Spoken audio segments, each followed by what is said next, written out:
ஈஸ்டர்னா என்ன?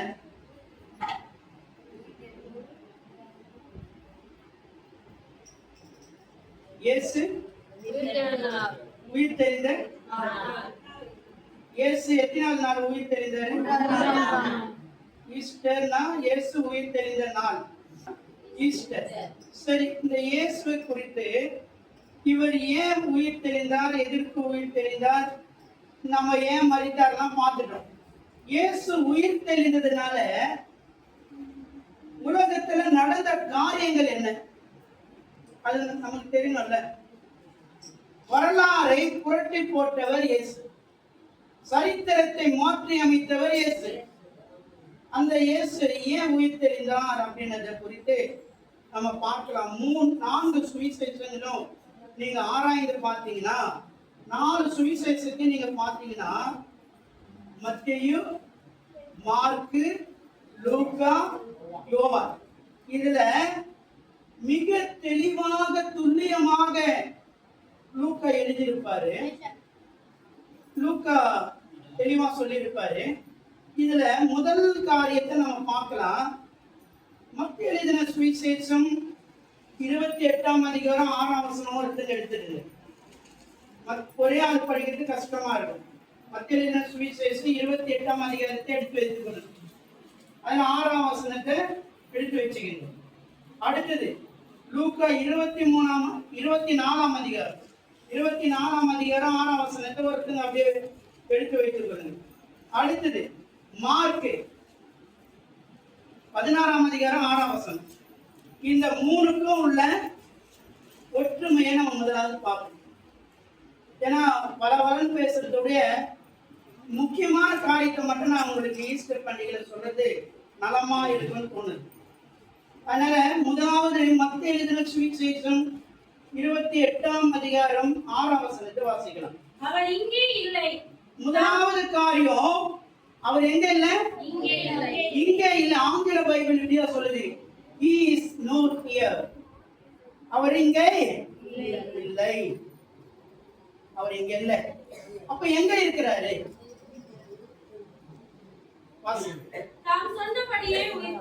அவர் என்ன பண்ணாரா? சொன்னபடியே என்ன பண்ணாரா? உயிர் தெளிந்தார். அடுத்த வசனம் 7ஆம் வசனம். சீக்கிரமாய் போய் இந்த நிறுத்திடுங்க. இந்த 6 மட்டும் நம்ம முதலாவது முடிச்சிருவோம். அவர் சொன்னபடி 3ஆம் நாள் என்ன பண்ணாரு?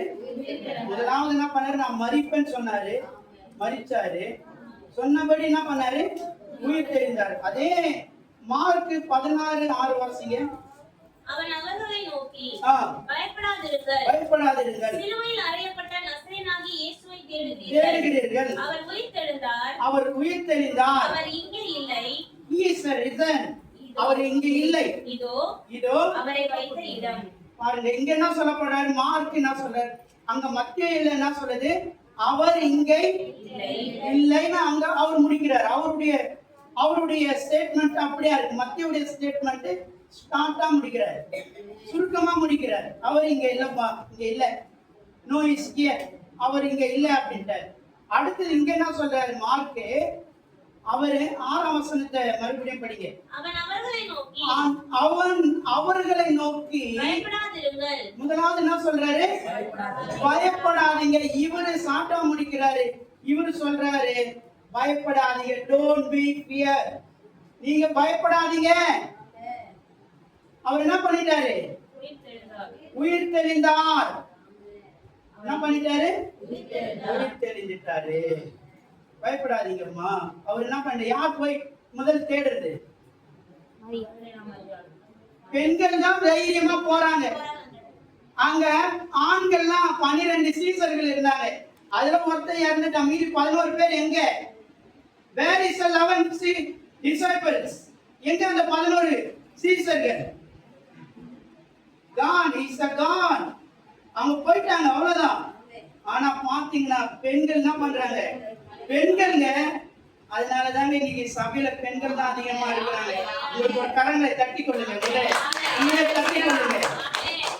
நீங்க பாக்கியவதிகள்.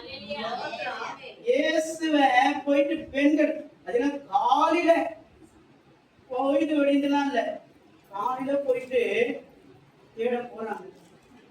இயேசு வைத்த இடத்தை பார்க்கறதுக்காக போறாங்க. இன்னைக்கு பெண்கள் அதனாலதான் ஆண்டவர் என்ன பண்ணிட்டாரு, எந்த பெண்ணு மூலியமா சாபம் வந்ததோ அதே பெண்கள் மூலியமாய் தேவன் மகிமை அடைந்தார்.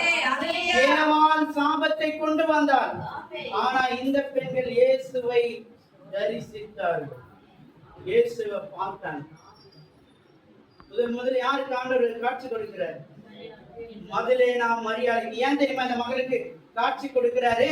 நீங்க இந்த சுவிசேஷங்களை படிக்கும் போது தெரியும், அவளுக்கு 7 பிசாசுகளை ஓட்டி இருந்தார். இந்த மதலேனா மரியாள் தான் விலை உயர்ந்த பரணி கற்களை பாதத்துக்கு நனைத்து தன் தலைமயிரினால் தன் தலைமுடியினால் அவருடைய பாதத்தை துடைத்தார் என்று வேதம் சொல்லுகிறது. அதனாலதான் அவ்வளவு அன்பா இருந்திருக்கிறார். அதனாலதான் யாருக்கு காட்சி இருக்குதோ இல்லையோ பெண்களை அவங்கதான் போயிட்டு எல்லா சீசர்களும் என்ன பண்றாங்க சொல்றாங்க. அதனாலதான் தேவதூதன் என்ன சொல்றான், பயப்படாதீங்க பயப்படாதீங்க, அவர் இங்க இல்ல. அடுத்தது லூக்கால என்ன சொல்றாரு, அவர் இங்கே இல்லை, அவர் உயிர்த்தெழுந்தார். லூக்கா அவ்வளவுதான் இருக்கா? தொடர்ந்து 5ஆம் வசனம் வாசிங்க. அந்த ஸ்திரீகள் பயப்பட்டு தலை கவிழ்த்து தரையை நோக்கி நிற்கையில் அந்த 2 பேரும் அவர்களை நோக்கி உயிரோடு இருக்கிறவரை, இங்கதான் நீங்க கவனிக்கணும், உயிரோடு இருக்கிறவரை நீங்கள் மரித்தோரிடத்தில் ஏன் தேடுகிறீர்கள்? ஆங்கில வேதாகமம் இப்படியா சொல்லுது, why seek living among the dead. என்ன சொல்லுது இங்க வேதாகமம் தமிழாக்கத்தை பாருங்க, ஏன் நீங்க உயிரா இருக்கிறவரை மரித்தோரிடத்தில் வந்து தேடுகிறீர்கள்? புரியுதுங்களா? தமிழாக்கம் இப்படி, இந்த வேதாகமம் தமிழ்ல இப்படி சொல்லப்படுது. ஆனா அந்த தமிழ் ஆங்கில பைபிள்ல விளக்கமா சொல்லப்படுது, why came she living among the dead. அப்போ ஆண்டவர் என்ன சொல்றாரு, உயிரா இருக்கிறவரை ஏமா வந்து தேடுறீங்க? அவர் சொன்னபடி என்ன பண்ணிட்டாரு, என்ன பண்ணாரு, உயிரோடு எழுந்துட்டார். இன்னைக்கு நம்ம என்ன பண்ணி கொண்டிருக்கிறோம், இன்னும் ஈஸ்டர் பண்டிகை, இயேசு உயிர் தெரிந்தார், அவர் எப்படியோ உயிர் தெரிஞ்சிட்டார். அவர் உயிர் அடைஞ்சிட்டதுனால என்ன சரித்திரத்துல மாற்றம் வந்தது அது நமக்கு தெரியணும்ல. இயேசு உயிர் தெரிந்துட்டாங்க, உயிர் தெரிந்ததுனால என்ன பிரயோஜனம், வாட் இஸ் த பர்பஸ், என்ன நோக்கத்துக்காக அவர் உயிர் தெரிந்தார், வாட் யூஸ், அவர் என்ன பலன், அதனால பயன் என்ன? நீங்க வாசிக்கலாம், இயேசு கிறிஸ்து வாசிக்க திருச்சிலக்கில் இது எதுக்காக, மனுஷனுக்கும் தேவனுக்கும் பாவம் என்கிற திரைச்சீலை மூடி இருந்தது. அந்த பாவம் என்ற திரைச்சீலையை அவர் மரித்தது மூலியமாய் அது 2ஆக கிழிந்தது, அடைய ஒழிச்சிட்டார். அடுத்தது என்ன பண்ணது, அவர் மரிக்கும் போது அதிர்ந்தது, கண்மலைகள் என்ன பண்ணது, இழந்தது, கல்லறைகளும் இழந்தது. எத்தனை காரியம் நடக்குது, அவர் மரிச்சதுனால, மரிக்கும் போது இதெல்லாம் நடக்குது. பரிசுத்தவான்கள் என்ன பண்றாங்க, நித்திரை தெளிகிறார்கள், நடக்குது. நீங்க ஒரு காரியத்தை நல்லா புரிந்து கொள்ளுங்க, இயேசு கிறிஸ்து ஏதாவது அடக்க ஆராதனைக்கு போயிருக்காரா? யாராவது சொல்லுங்க, போயிருக்காரு? வேதத்துல அடிப்படையில சொல்லுங்க, அடக்க ஆராதனைக்கு போயிருக்காரா? Are you sure? நிச்சயமா? உண்மையா? சரி, அப்ப அவர் எங்கதான் போனாரு? என்ன பண்ணாரு? அவர் அடக்க ஆராதனை போனாதான் எழுந்துடுறாங்களே. அல்லேலூயா.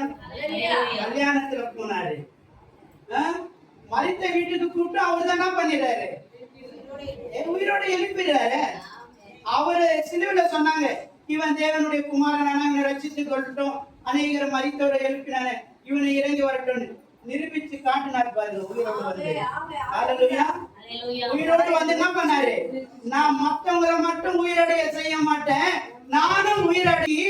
அந்த காலத்துல இன்னைக்கு நீங்க கேலண்டர்ல பாக்குறீங்களே, after Christ of before Christ, அதாவது ஏடி பிசி. அதுக்கு முன்னாடி காலம் எப்படி இருந்தது தெரியுமா?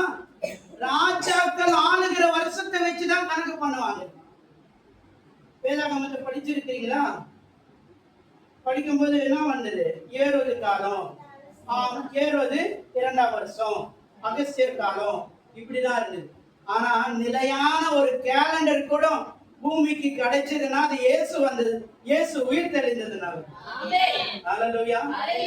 அதனாலதான் இன்னைக்கு எந்த சரித்திரமும் ஏடி பிசி, கிறிஸ்து பிறப்பதற்கு முன், கிறிஸ்து பிறப்பதற்கு முன், இது இல்லாம யாராலையும் கேலண்டர் எழுதவே முடியாது.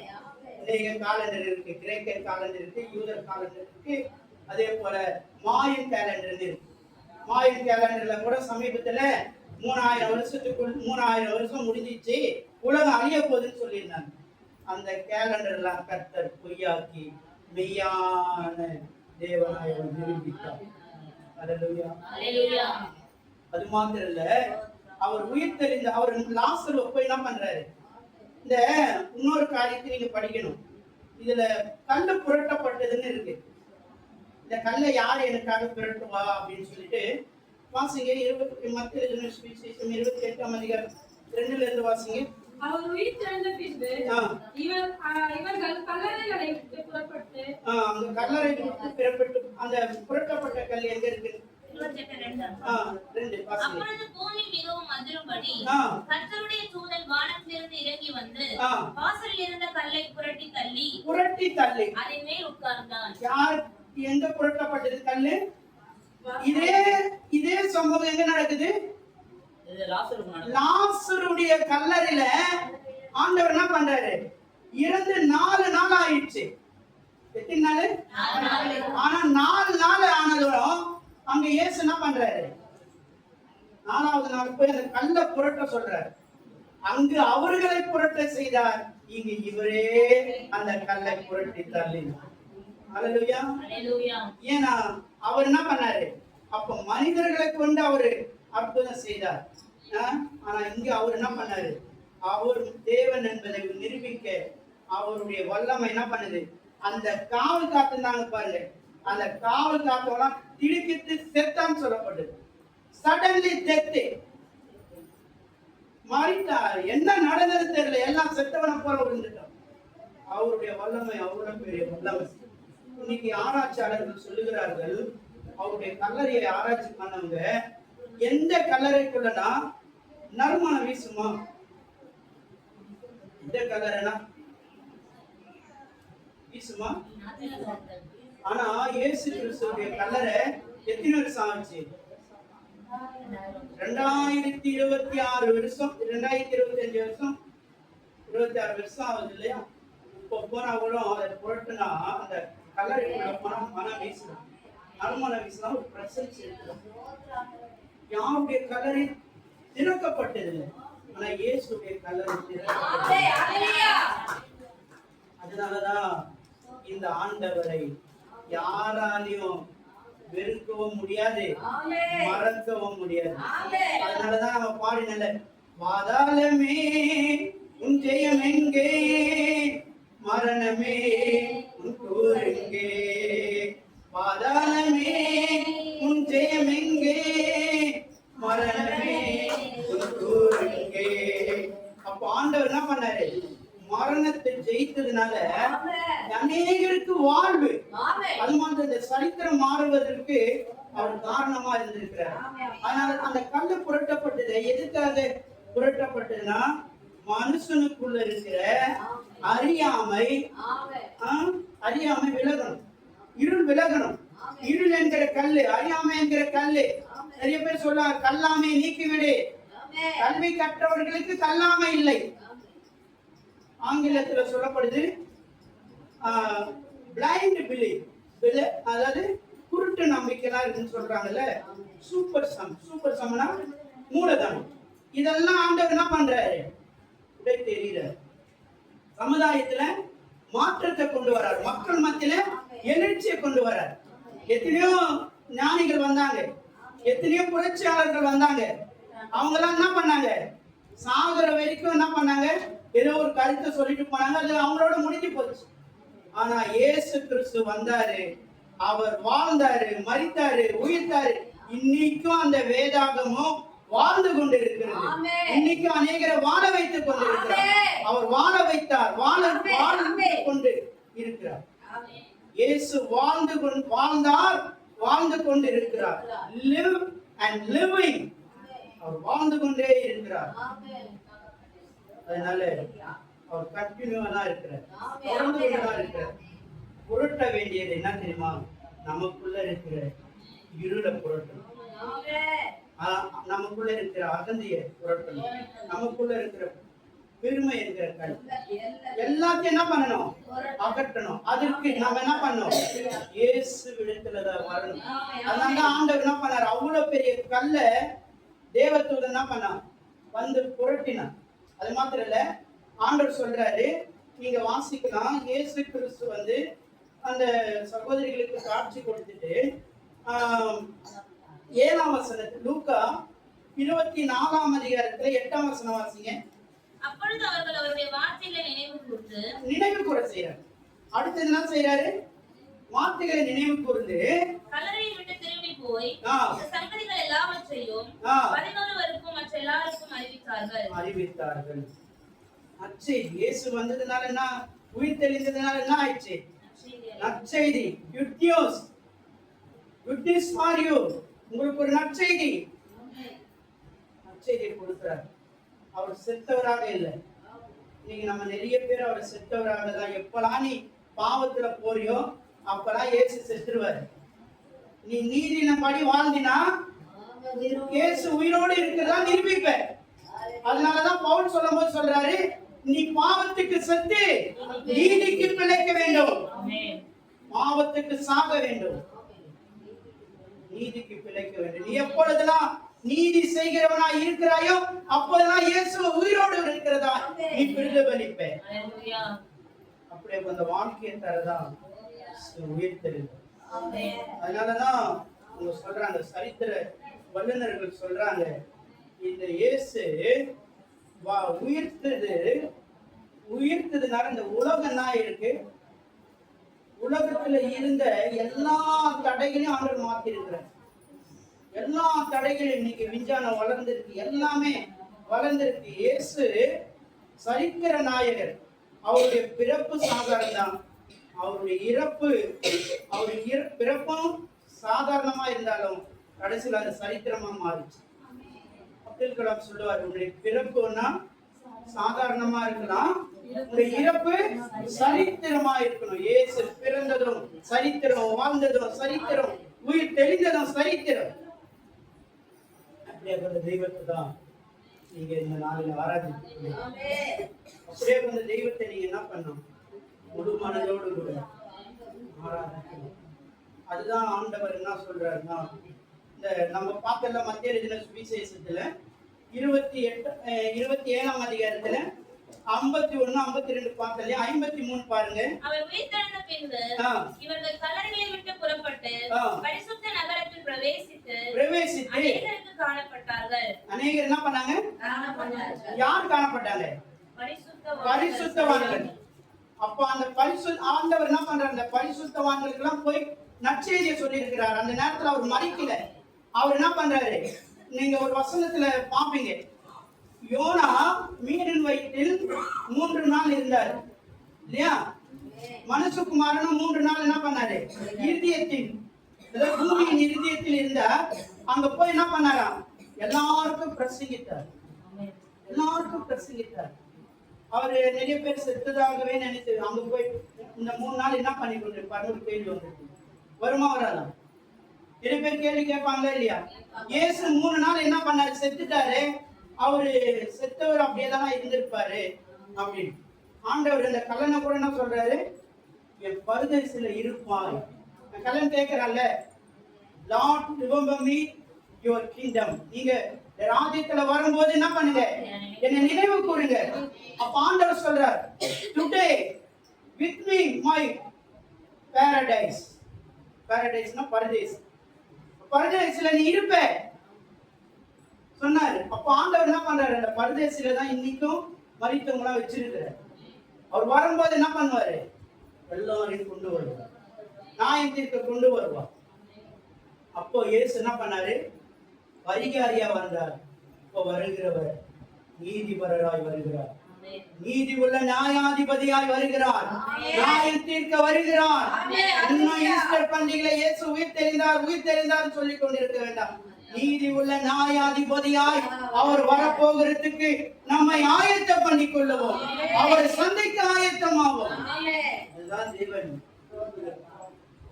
அதனாலதான் உங்களுக்கு ஆண்டவர் சொல்லுகிற வார்த்தை. அதே போல நீங்க இயேசு கிறிஸ்து அந்த ஓய்வு நாளுக்கு முன்னாடி நாள் இயேசுவை சிலுவையில இருந்து அடக்கம் பண்றாங்க. அப்போ முதல் வாரம் அவர் உயிர் தெரிந்தது முதல் வாரத்தின் முதல் நாள். அப்போ வாரத்தின் கடைசி நாள் என்னவா இருந்திருக்கும்?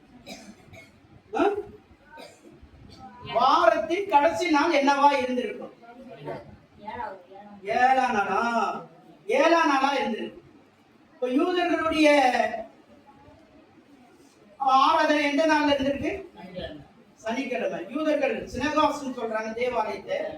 அவங்க 7ஆம் நாள் தான் என்ன பண்றாங்க, ஆராதிக்கிறாங்க. இன்னும் கூட நம்ம பிரிவினையில ஒண்ணு இருக்கு, சவுண்ட் டேன்னு ஒண்ணு இருக்கு. பார்த்துருக்கீங்களா, கேள்விப்பட்டிருக்கீங்களா? சவுண்ட் டே சர்ச்சில் உள்ளவங்களா எனக்கு கொஞ்சம் பழக்கம். 7வது நாள் ஆராதிக்கிறாங்க. இங்க இல்ல, அவங்க பெங்களூர்ல இருக்காங்க. இங்கேயே இருக்கலாம். நான் பார்த்தது அவங்கள மட்டும்தான். இங்க பெரம்பூர்ல ஒருத்தர் ஒரு முறை பார்த்தேன். அவர் 7ஆம் நாளை பரிசுத்தமாக்கினார். ஆனா இயேசு கிறிஸ்து அதிகம் மாற்றினார். பிதாவுடைய கற்பனைகள் எல்லாம் என்ன பண்றாரு, மாத்துறாரு. என்ன பண்ணாரு, வாரத்தின் முதல் நாள் ஆராதனை நாளா ஆண்டவர் மாற்றினார். இன்னைக்கு அதனாலதான் நம்ம எல்லாரும் கூடிய ஆராதித்து கொண்டு, இல்லைன்னா சனிக்கிழமை தான் யூதர்களை போல கூடிய ஆராதிச்சு. அதையும் ஆண்டவர் என்ன பண்ணாரு, எவ்வளவு மாற்றம் பண்ணியிருக்காரு பார்த்தீங்களா? ஆண்டவர் என்ன பண்ணாரு, சரித்திரத்தை மாற்றினார். அடுத்தது ஆராதனை கூட ஆண்டவர் என்ன பண்ணார், மாற்றினார். இயேசு உனக்குள்ள இருந்தா, இந்த உயிர் தெரிந்ததுனால இல்ல, இயேசு உயிர் தெரிந்த இயேசு உனக்குள்ள இருந்தா நீயும் மாற்றங்களை கொண்டு வர முடியும், சரித்திரங்களை மாற்ற முடியும், உன்னாலையும் முடியும். ஏன்னா உயிர் தெரிந்தவர் உன்னோடு கூட இருக்கிறார், அவர் உங்களோடு கூட இருக்கிறார். அதனாலதான் அந்த வசனத்தை வாசிங்க. வாரத்தின் முதல் அந்த 50 மத்தேயு சுவிசேஷம் 7ஆம் அதிகாரத்துல 54ஆம் வசனம் வாசிங்க. 27:54. 100க்கு அதிபதியும் அவனோட கூட இயேசுவை காவல் வைத்திருந்தவர்களும் பூமி அதிர்ச்சியில் சம்பவித்த காரியங்களையும் கண்டு மிகவும் பயந்து மெய்யாகவே இவர் தேவனுடைய குமாரன் என்றார்கள். அப்பதான் உங்களுக்கு என்ன பண்ணுது, புரியுது. அப்பதான் அவங்கள தேவனுடைய குமாரன் என்று உணர்ந்து கொள்றாங்க. அதே போல அதே 27ஆம் அதிகாரத்துல 44-45 வாசிங்க. அவரோட கூட வாசிங்க 44-45. அவரோட கூட சிலுவையில் அறையப்பட்ட கல்லரும் அந்தபடியே அவரை நிந்தித்தார்கள். 6 மணி நேரம் முதல் இங்க டைமை குறிப்பிடுறாங்க. அதுக்காக தான் இந்த வசனத்தை உங்களை படிக்க சொன்னேன். 6 மணி நேரம் 9 மணி நேரம் வரைக்கும் பூமி எங்கும் அந்தகாரம். கிட்டத்தட்ட எத்தனை மணி நேரம் அவர் சிலுவையில தொங்கி இருக்கிறாரு? 3 மணி நேரம். அப்போ ஏன் இங்க டைமை குறிப்பிடு தெரியுதுங்களா? அதே மத்திய மார்க் எழுதின சுவிசேஷத்துல 15ஆம் அதிகாரம் 25ஆம் வசனம் வாசிங்க. அவரை சிலுவையில் அறைந்தபோது 3 மணி வேளையாய் இருந்தது. இங்க என்ன பண்ணப்பட்டிருக்கு, அங்க 6 மணி நேரம் சொல்லப்பட்டிருக்கு. இங்க என்ன சொல்லப்பட்டிருக்கு, 3 மணி வேலையாக இருந்ததுன்னு சொல்லப்பட்டிருக்கு. இங்க நேரத்தை குறிப்பிடுறாங்க. ஏன் நேரத்தை குறிப்பிடுறாங்கன்னா, நம்மளுடைய டைம் கேலண்டருக்கும் அவங்களுடைய கேலண்டருக்கும் வித்தியாசம். நம்மளுடைய நேரத்துக்கும் அவங்களுடைய நேரத்துக்கும் யூதர்களுடைய நேரத்துக்கும் வித்தியாசம். இப்ப நமக்கு மதியம் எத்தனை மணில இருந்து தொடங்குது? 12 மணிக்கு என்ன சொல்றோம், நம்ம PM சொல்றோம். இந்த பிஎம்னா போஸ்ட் மெரிடம் அப்படின்னு சொல்றாங்க. பிஎம்னா பிற்பகல், பிற்பகல். அதே போல காலையில் என்ன சொல்ற ஏன்றோம், ஆண்ட் மெரிடம் அப்படின்னா நன்காலை, காலை அப்படின்னு சொல்றோம் இல்லையா?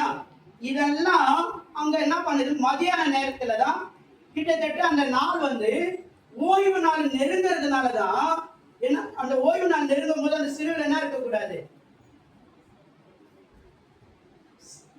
அங்க சரீரம் இருக்கக்கூடாது, எடுக்கணும், சரீரத்தை எடுக்கணும்.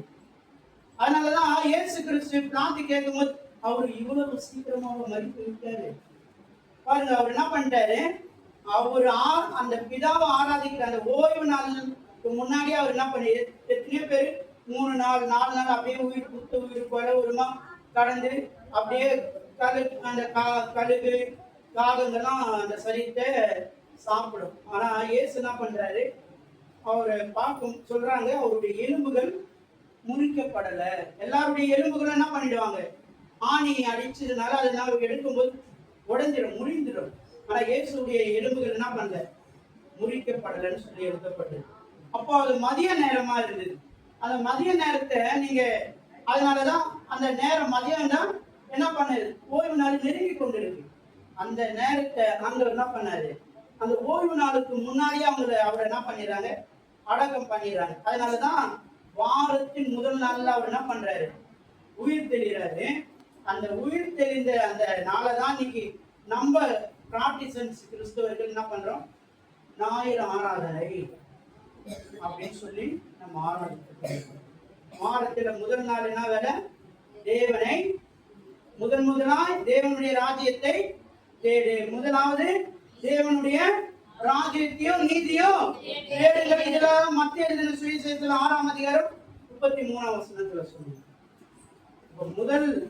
அவர் முதல் பேரானவர்.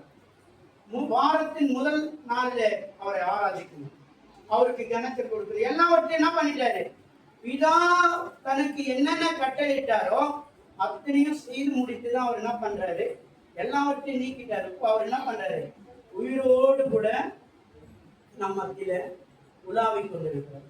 உயிரோடு கூட உலாவுகிறவர் என்ன சொல்றாருன்னா, ஒரே ஒரு காரியத்தை உங்களாண்ட எதிர்பார்க்கிறார். என்ன எதிர்பார்க்கிறாரு, நிறைய பேருக்கு அதிகமா காணிக்க கொடுங்க, தஸ்மா பாக கொடுங்க, அல்லது ஏதாவது கருத்திற்காக பொருத்தனம் பண்ணி இதை செய்யுங்க அதை செய்யுங்க ஆண்டு கேட்கிறாரா? என்ன கேட்கிறாரு சொல்லுங்க. அன்பை கேட்கிறார். இந்த 3 சுவிசேஷங்களும் சொல்லாத ஒரு காரியத்தை யோவான் எழுதின சுவிசேஷத்துல சொல்லப்படுது. வாசிங்க 21ஆம் அதிகாரம் 14வது வசனம். யோவான் எழுதின சுவிசேஷம் 2ஆம் தரம் அவர் அவனை நோக்கி 13ல வாசிங்க சார். 13ல வாசிங்க. அப்பொழுது இயேசு வந்து அப்பத்தையும் மீனையும் எடுத்து அவர்களுக்கு கொடுத்தார். இயேசு மரித்தோர் எழுந்த பின்பு தம்முடைய சீஷருக்கு அருளினார். இது 3வது தரிசனம்.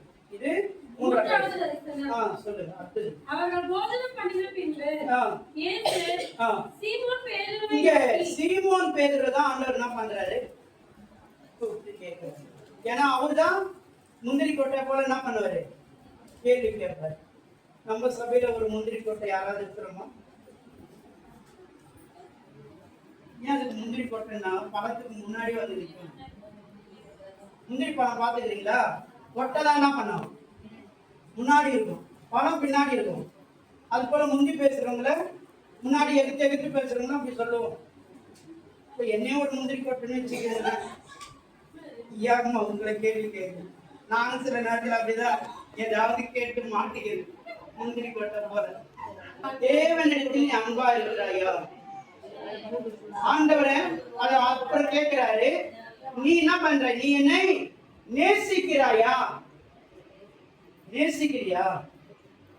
ஆண்டவரை நேசிச்சுட்டுனா உனக்கு எதுவுமே பெரிதா தோணாது. பணம் பெருசா தோணாது, பதவி பெருசா தோணாது. இயேசுவை முன்னாடி வைக்கிறவங்க எதையுமே பொருட்டா என்ன மாட்டாங்க. நீ நிறைய பேர் இருக்காங்க, வந்துட்டாங்களாமா வரலையா இன்னும், எத்தனை பேர் வந்திருக்கிறாங்கன்னு போனா முடிஞ்சாதான் தெரியும். ஆனா நிறைய பேருக்கு என்ன இருக்கும், அன்பு இருந்தா இயேசுவை நேசித்த என்ன பண்ணிடுவோம்.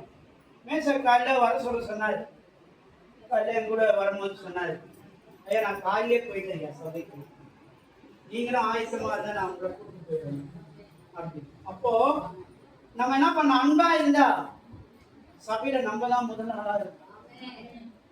இது எதிர்பார்க்கணும். நீ தேவன் நிறைய பேர் கேட்பாங்க, தேவன் கர்த்தாவே நீங்க எனக்கு என்ன செய்தீங்க, நீ எனக்கு என்ன செய்யறப்பான்னு திருப்பி கேட்டாருன்னா என்ன பண்ணுவீங்க.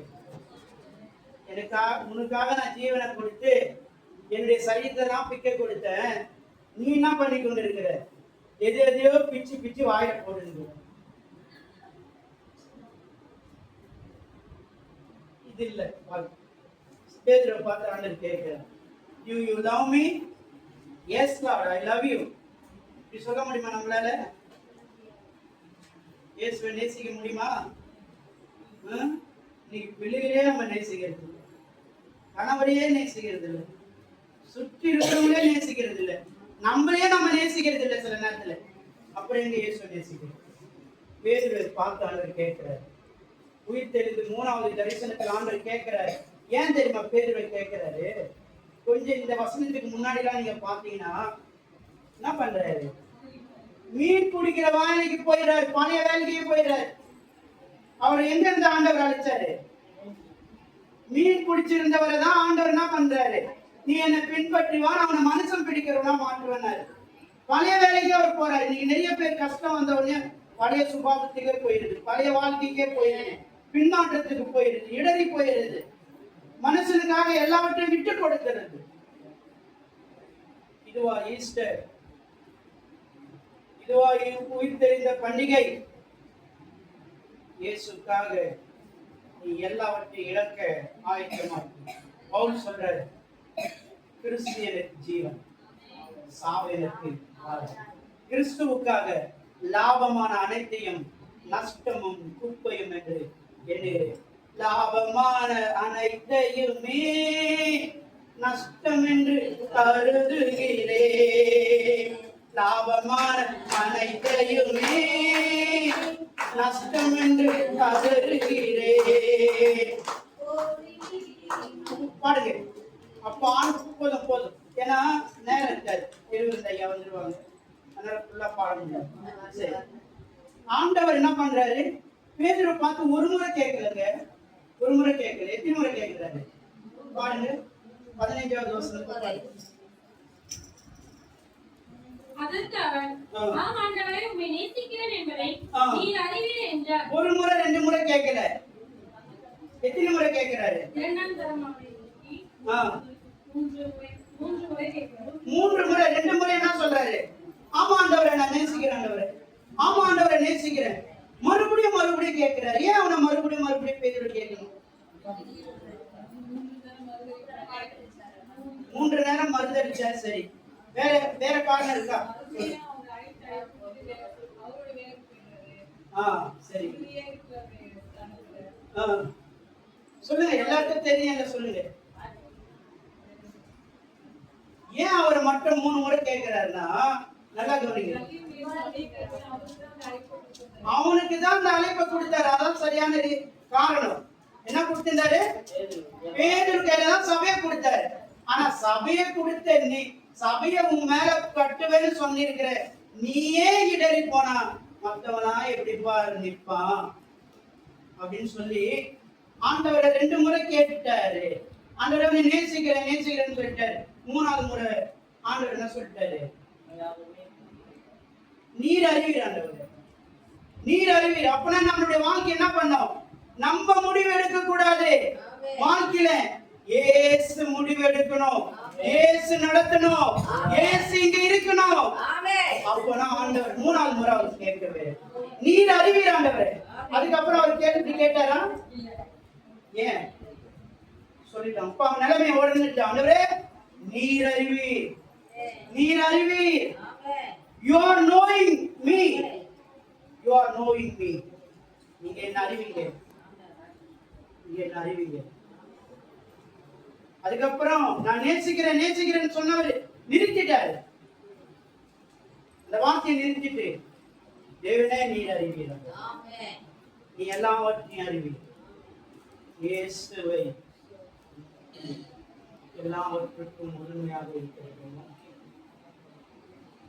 இயேசுவை உயிர்த்தெழுந்த நாளில நீங்க கற்றுக்கொண்டு போக வேண்டியது என்ன தெரியுமா? இயேசுவை அதிகமா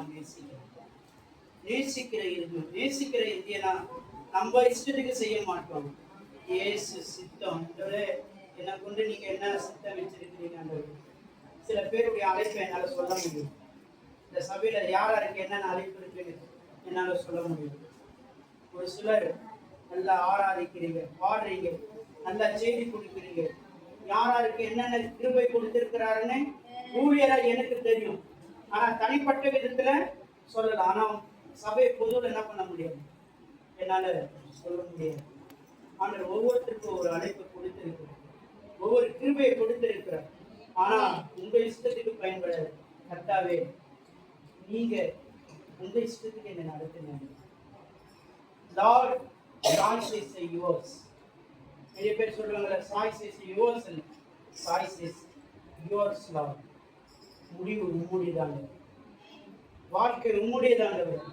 இந்த வாழ்க்கை தந்தது நீங்க ஆண்டவர், அழைச்சது நீங்க ஆண்டவர், தெரிந்து கொண்டவர் நீங்க ஆண்டவர். எதுக்காக அழைத்திருக்கிறார்? இந்த சபையை கட்டுவதற்காக. அப்பதான் ஆண்டவர் சொல்ற பொறுப்பை கொடுக்கிறார், நீ என் ஆடுகளை மேய்ப்பாய். கொடுக்கிறாரா பொறுப்பு? கொடுத்தாரா இல்லையா? 15ஆம் வசனத்துல என்ன சொல்றாரு? 21:15 வாசிங்க. 16 வாசிங்க. 16. என் ஆட்டுக்குட்டிகளை மேய்ப்பாயாக. என் ஆட்டுக்குட்டிகளை இப்பதான் பொறுப்பு கொடுக்கிறார். நீ நேசித்து அவரை பின்பற்றி வந்தாதான் ஆண்டவர்னால அவரால் உங்களை பயன்படுத்த முடியும், சரியா பயன்படுத்த முடியும். இன்னைக்கு நிறைய பேருக்கு அழைப்பு இல்லாமே நம்ம என்ன பண்ணி கொண்டு இருக்கிறோம். இங்க சபைக்குள்ள இருக்கிறவங்க சொல்ல, வெளியில நிறைய பேருக்கு அழைப்பே இருக்காது, கொண்டு நடுங்கி கொண்டு இருந்தாங்க. ஆனா ஆண்டவருடைய சித்தத்துக்கு விருப்பத்துக்கு வரும்போது கர்த்தர் அவனுக்கு ஒரு பொறுப்பை கொடுத்தா, இந்த சபை மேல இந்த கல்லின் மேல என் சபையை கட்டுன்னு சொன்னாங்க. ஒரே பிரசங்கத்துல 3000 பேர் ரட்சிக்கப்பட்டாங்க, ஒரே பிரசங்கத்துல 5000 பேர் ரட்சிக்கப்பட்டாங்க, ஒரே பிரசங்கத்துல அநேகரை அவன் வழி நடத்தினான், அநேக சபைகளை உருவாக்கினான். அவர் சாகும்போது கூட இயேசுக்காக தலை கீழே செத்தான் சொல்லி சரித்திரம் சொல்லுவது. பிரியமானவர்களே, நீங்க ஒன்று நல்லா தெரிந்து கொள்ளுங்க. இந்த இயேசு கிறிஸ்து உங்களுக்குள்ள இந்த உயிர் தெரிந்த நாளில வருவாரானால், ஒரு குடும்பத்திலே ஒரு உள்ளுக்குள்ள வருவாரானால் ஒரு சூழ்நிலையை மாற்றுவார், உங்க நிலைமையை மாற்றுவார். உங்களுக்கு கொடுத்த பொறுப்புல அவர் விருப்பத்தின்படி நீங்க ஒப்பு கொடுத்து அவர் உங்களை நடத்துகிற தேவனாய் இருக்கிறார். அதுதான் உங்களுக்கு இந்த ஈஸ்டர் நாளில ஆண்டவர் சொல்லுகிற வார்த்தை. அதனால ஆண்டவரை நீங்க என்ன பண்ணணும், அதிகமா அந்த பேரு ஆண்டவரே நீர் அறிவீர் ஆண்டவர் அப்படின்னு சொன்ன உடனே ஆண்டவர் திருப்பி அவன் கேட்டிருந்தவர் நிறுத்திட்டார். உங்களுடைய வாழ்க்கையில ஏதோ ஒரு தடை வருதுன்னா, ஒரு காரியம் எடுக்கிறீங்க அதுல தடை வருதுன்னா கொஞ்சம் யோசிங்க, பிரச்சனை வருதுன்னா கொஞ்சம் யோசிங்க. கர்த்தர் இதை செய்ய சித்தமா இருக்கிறாரா, விருப்பமா இருக்கிறாரா யோசிங்க. ஒருவேளை தடையில்லாத இருந்தா நேர்த்தியா செய்கிறாருன்னா உங்களை ஆண்டவர் சரியா நடத்துகிறாருன்னு, ஆண்டவர் உங்களை சரியா நடத்துகிறாருன்னா அந்த பரிசுத்த ஆவியானவர் உங்களுக்குள்ள ஆளுகை செய்கிறார். அப்படியே நம்ம ஒரு பல்லுவையை போட கர்த்தர் நாமத்தை மகிமைப்படுத்தி பாடுவோம். அதுல நல்ல கர்த்தர் இப்ப எந்த சோர்வு நமக்குள்ள இந்த ஈஸ்டர் பண்டிகையில வரக்கூடாது. கர்த்தர் உயிர் தெளிந்தார், உயிர் தெளிந்தார், உயிர் தெளிந்தார். இயேசு நமக்குள்ள இருக்கிறார், ஜீவனாய் இருக்கிறார், பலனாய் இருக்கிறார். ஹல்லேலூயா. தடைகள் எல்லாவற்றையும் மாற்றுகிறவர், தடைகளை உடைக்கிறவர். ஆண்டவர் உன் வாழ்க்கையில இடைப்பட விரும்புகிறார். உன் வாழ்க்கை இயேசுக்காக நீ கொடுக்கிற போது ஆண்டவர் நடத்துவார், ஆண்டவர் நடத்துகிறார். ஹல்லேலூயா. உங்களுக்கு நன்றி ராஜா. உமக்கு நன்றி ராஜா, உமக்கு நன்றி ராஜா. ஆண்டவரே துதிக்கிறோம் ஆண்டவர். ஆண்டவரே இயேசுவின் நாமத்தினால ஆண்டவரே துதிக்கிறோம். அடுத்ததாக 1 கொரிந்தியர் 15ஆம் அதிகாரம் 54 படிப்போம். படித்து நாம ஐயா வாழ்க்கைக்குள்ள அந்த காரியம் முடிக்கிறதுக்கு கரெக்டா இருக்கும். 8:28 இன்னும் சில நிமிடங்கள் அதை முடிக்கலாம். வாசிங்க. 1 கொரிந்தியர் 15ஆம் அதிகாரம் 54 வாசிங்க. அழிவுள்ளதாகிய அழியாமையும் சாவுக்கேதுவாகிய சாவாமையும் தரித்துக் கொள்ளும் போது மரணத்தை ஆண்டவர் என்ன பண்ணாரு? ஜெயமாக விழுங்கினார். யாருக்குள்ளும் மரண பயம் இருக்க வேண்டாம். அவரு நேசிக்கிறவங்களுக்கு மரண பயம், சாவ குறித்து யாரு கிறிஸ்தவர்களுக்கு பயமே இருக்கக்கூடாது. இன்னைக்கு கொல்ல வந்தா கூட தலை காட்டணும். இயேசுக்காக எத்தனையோ பேர் வட இந்தியாவுடைய சரித்திரத்தை, மிஷினரியுடைய சரித்திரத்தை எடுத்து பாருங்க. வருஷத்துல 12,000 பேர் ரத்த சாத்தியம் மறிக்கிறாங்க. குழந்தைங்க, பெண்கள், வாலிபர்களும் மறிக்கிறாங்க. ஆண்டவர் என்ன சொல்றாரு? மரணத்தை ஜெயமாக விழுங்கினார். அடுத்தது வாசிங்க, வேகமா வாசிங்க. மரணமே உன் கூர் எங்கே? பாதாளமே ஜெயம் எங்கே? மரணத்தின் கூர் பாவம், பாவத்தின் பலன் நியாயப்பிரமாணம்.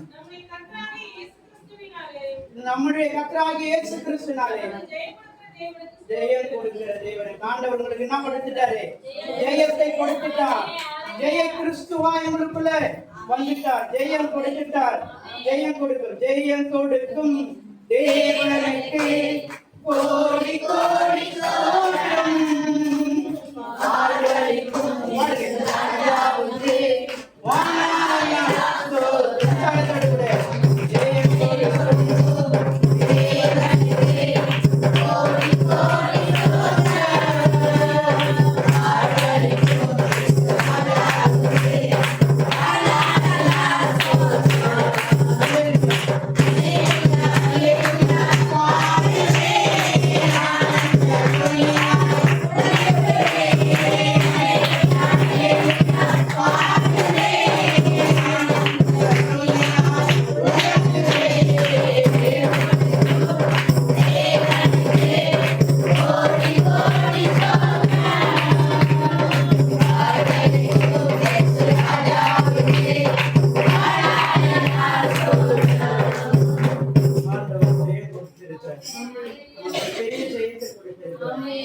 மரணத்தின் மேல ஜெயத்தை கொடுத்திருக்கிறார்.